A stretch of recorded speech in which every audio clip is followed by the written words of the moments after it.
particular wave. And then I can remove one of my ideas to do next is to remove that wave from the temperature profile and then do the decomposition again and hopefully isolate the other waves. But even just one wave packet, if it's divided between two neighboring wave numbers, even one wave packet can cause trouble with that. So yeah, it is hard. Thanks. Thank you, Paul. I would like to invite the next speaker up, Ayodan Sweeney. And the topic of the presentation is about investigating the anomalous warming of the lower stratosphere using radio occultations. So this talk will have less math. Let me see, this guy. Oh, great. So yeah, thanks so much to the organizers for getting this climate session for everybody. What I wanted to talk about today is actually using the radio occultation record that we've been discussing for the past couple of days, but to investigate decadal temperature trends in this region of the upper troposphere and the lower stratosphere. So the title of this talk is The Anomalous Warming of the Southern Hemisphere, Subtropical, Lower Stratosphere, and Implications for Detecting Antarctic Ozone Recovery. So I know that that is long and probably very opaque, but I think that the take-home messages here are actually pretty concise. So the first thing that I wanted to do is just start with looking at what these decadal trends in temperature look like in this region of the upper troposphere and the lower stratosphere.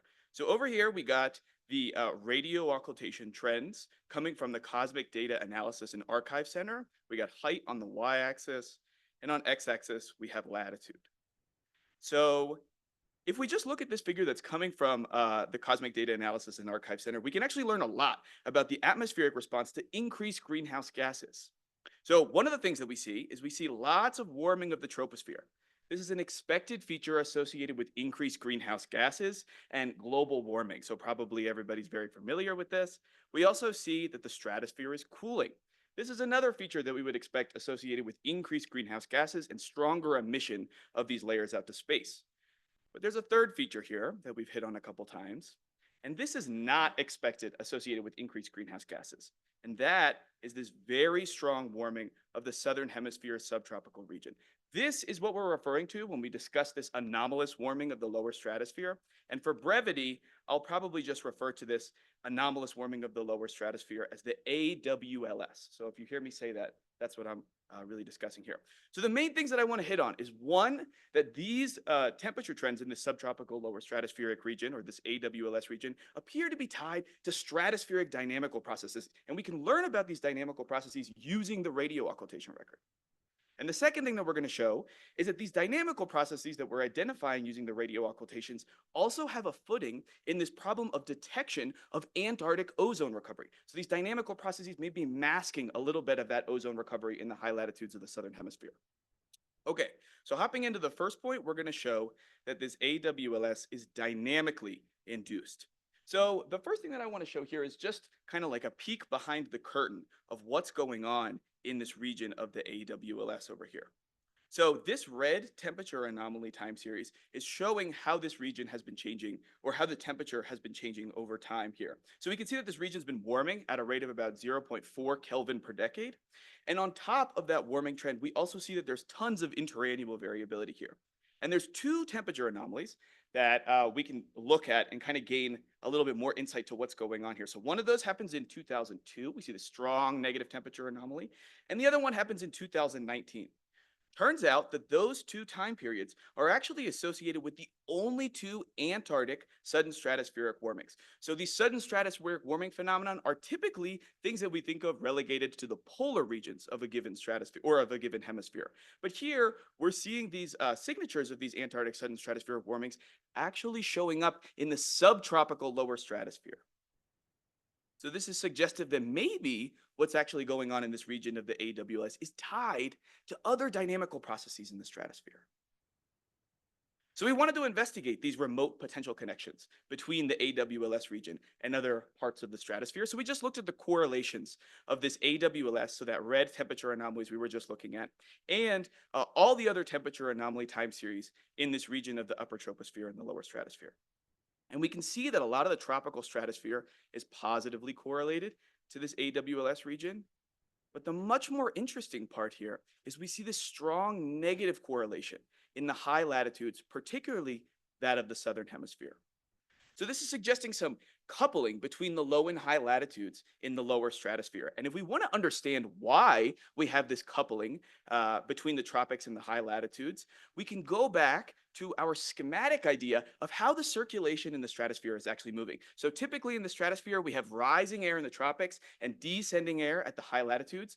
And this rising air in the tropics means that we get a little bit extra cooling in that region. And the high latitude descent that we have associated with the stratospheric circulation is going to keep those high latitudes a little bit warmer than they would be just related to if we were just looking at the radiative processes.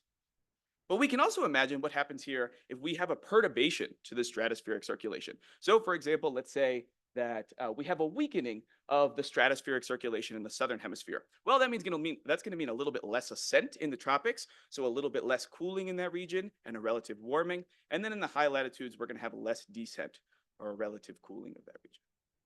So understanding the stratospheric circulation can actually explain a lot of this coupling between low and high latitudes. So this is all working on the interannual timescales because to get this correlation map, we detrended all the data just to make sure that we don't have any spuriously high correlations due to too large trends.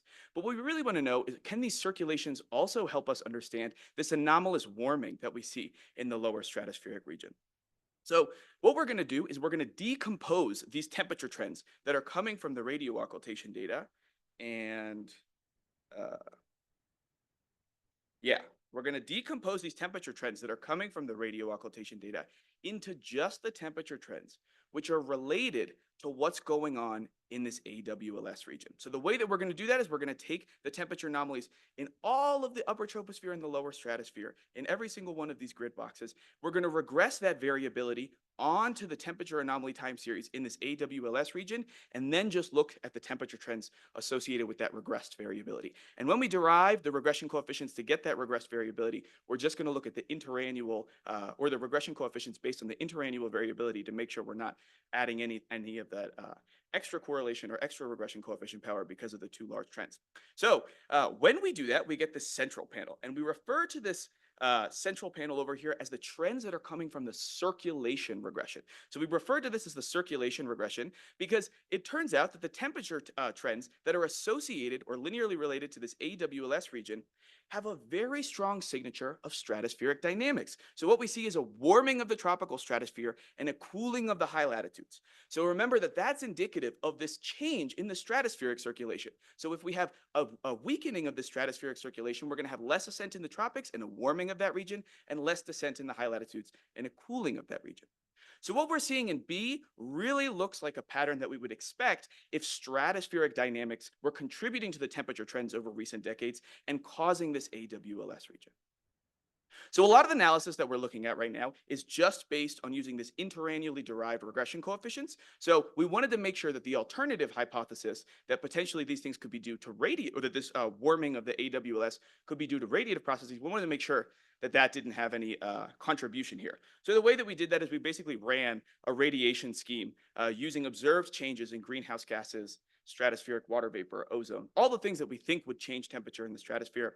It turns out that the radiation model actually suggests that changes in the chemical composition of this region would have led to a cooling. So the radiative hypothesis cannot explain the changes that we've seen. Okay, so hopefully we've laid out a pretty convincing argument that what's going on in this AWLS region is actually dynamically induced. But the second thing that we want to show here is that these dynamical processes may also be working to mask the recovery of ozone in the high latitudes of the southern hemisphere. So high latitude southern hemisphere stratosphere should be expecting a pretty strong recovery of ozone over the past couple decades. However, or at least we see that in the models. However, the observations don't really show as robust of an ozone recovery in that region as we would expect. So here we wanted to see, could the dynamic signals that we're seeing inducing this AWLS region also have some footing in these ozone trends? So the reason that we came to this idea was actually going back to the same figure that we were seeing before. So in A, we have the total trends. In B, we're just looking at the trends that are associated with this AWLS, or in our interpretation, what's going on with the stratospheric dynamics. But because B is just some linear decomposition of A, we can pull that out of A. So B is everything that's related to the AWLS. So if we remove that from the total trends, then what we're going to see are all the trends that are not linearly related to the AWLS region. And what we see in panel C over here then is a strong warming of the tropical troposphere, a cooling of the stratosphere. Both of those things are going to be tied to changes in greenhouse gas concentrations.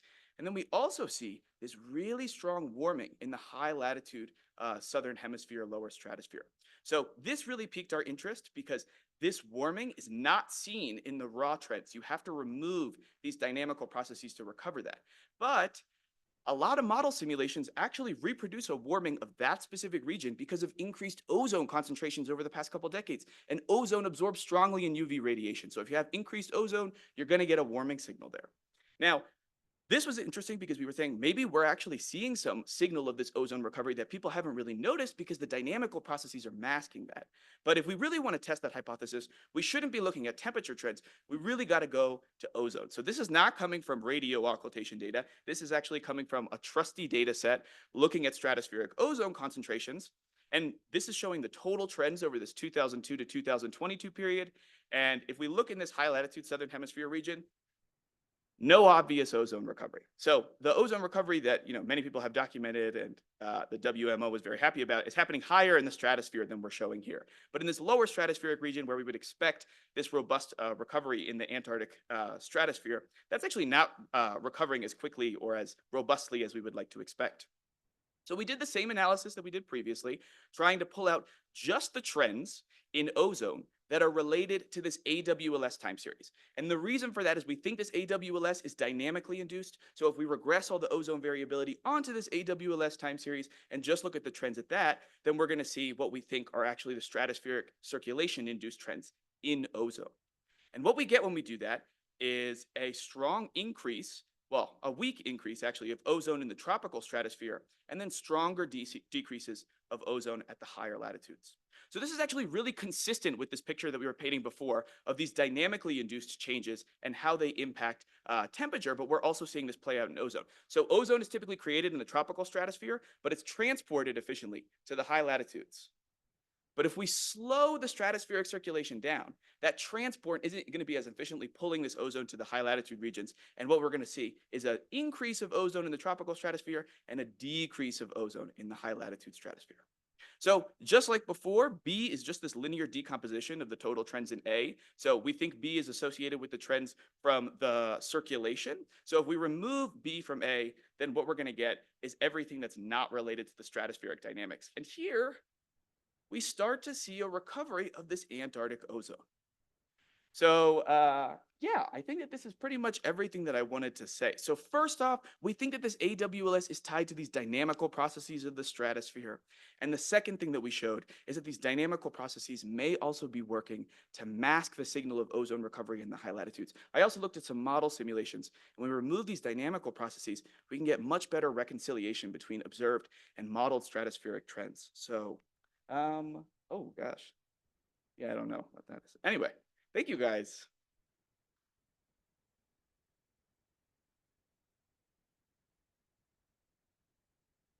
That was an amazing presentation, Aiden. Thank you.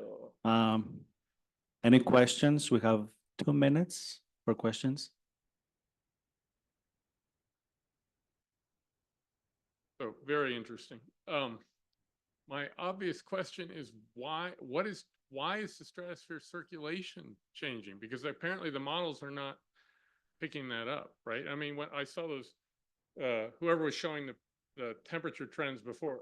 Yeah, Hans, I think. Yeah, Hans, against the 18 models, you could see that asymmetry was not present in the model. Another thing that you noticed in that models, though, is every single one of those simulations look pretty different. So one of that is because models have different representations of how they should be responding to increased greenhouse gases and changes in ozone concentrations in the stratosphere. So the stratospheric response is different in all those models, but also internal variability in these models is really important for understanding stratospheric trends.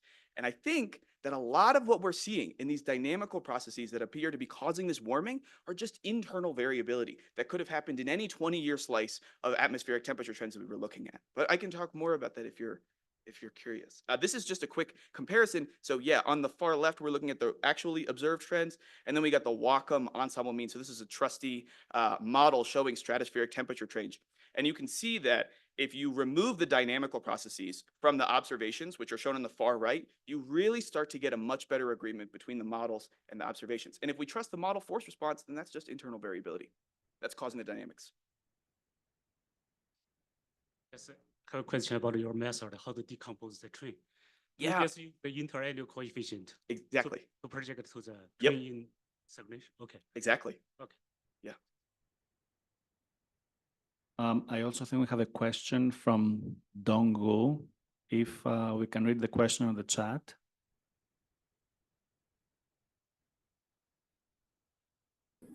You wanted me to read it?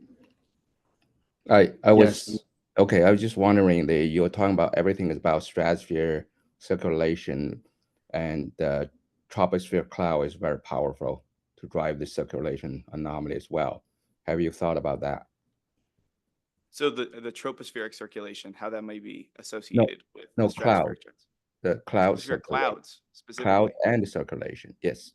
Yeah, so I didn't. One of the things that I kind of thought that potentially might have been important here is sea surface temperature trends over the past couple decades. So I looked into how the stratospheric changes may be related to surface trends, specifically in sea surface temperature, but the relationship was not very strong. I think this is honestly mostly related to just atmospheric internal variability. I also looked at some model simulations which have prescribed sea surface boundaries, and they still show this type of slowdown of the stratospheric circulation can just happen randomly due to stratospheric internal variability. But I didn't look at the clouds, so that's only a half answer. Thank you. Yeah. I think we need to move on to the next speaker, Hyoung-Wook Chun. Her topic is about studying vertical variability of small-scale gravity waves using GNSS radio occultation temperature measurements.